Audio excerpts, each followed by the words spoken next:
Hi everybody. A few people have asked to see a little bit more of the Eurydactylodes, agricolae. These are, I guess, more commonly known in some places as the Bauer's chameleon gecko.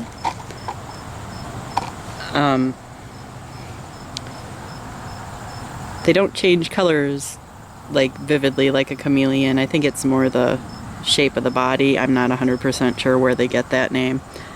But I'm really liking the species. They come from the same place that crested geckos do. So their care is very similar. This is the male. He's got a neat pattern down his spine there. You can tell he's a male because he's got the hemipenes just like crested gecko male would. And they also have pores that are very, very visible at a young age. Don't know if you'll be able to see them in the video, but they're really visible.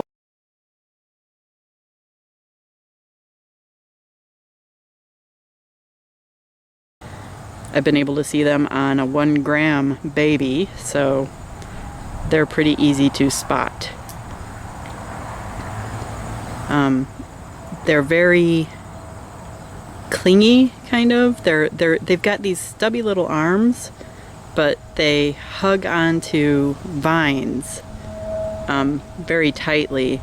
That's one difference between the crested gecko and these guys. You want a smaller cage, and you want a lot more vines in their cage than you would have in a crested gecko enclosure. This is my male Fernando. This other one here is my pretty, very gravid female. She's really chunky right now because she's due to lay eggs in a few days. This is Trixie. The females don't have the bulge like the males do. It's pretty flat back there.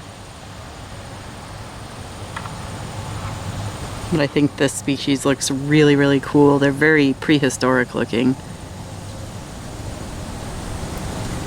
This is as big as they get. They're not huge animals. I brought a ruler out so you can see about how big they are in comparison to actual inches and centimeters, since everybody seems to not know how big my hands are. That's okay. They're about 4 inches long.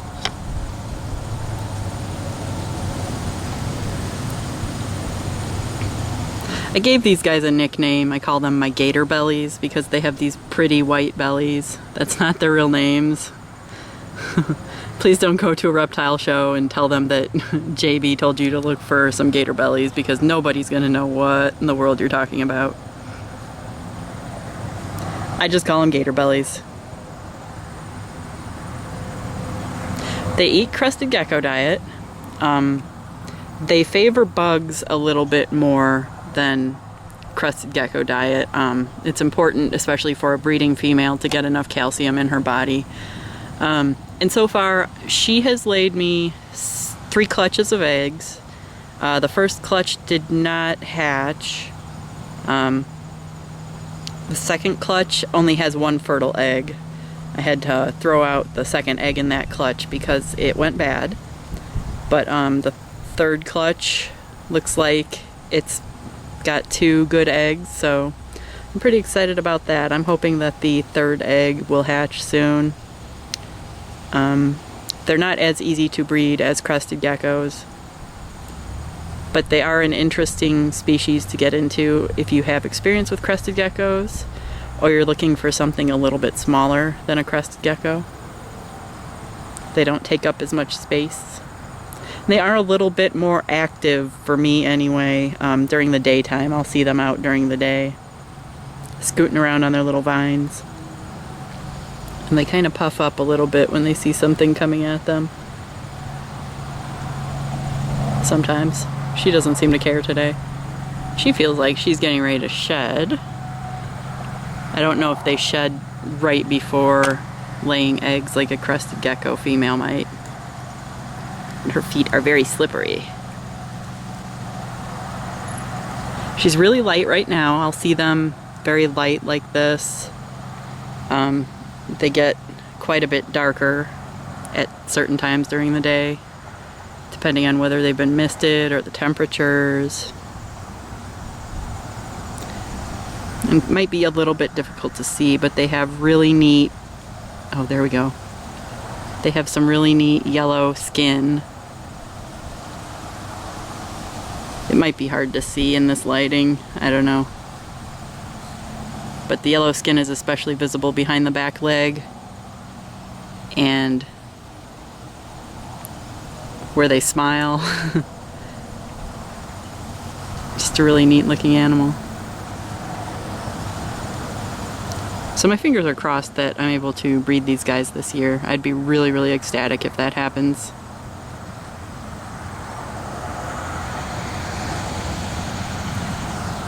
This little guy here is a baby.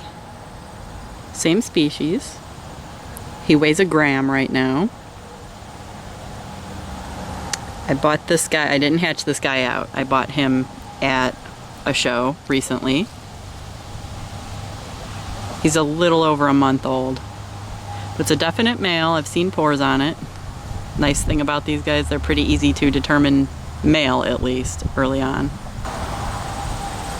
They're so tiny. I really love their patterning. It's beautiful.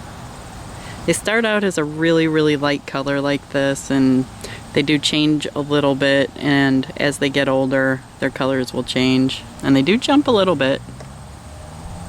Despite the tiny, tiny legs, they're really good jumpers.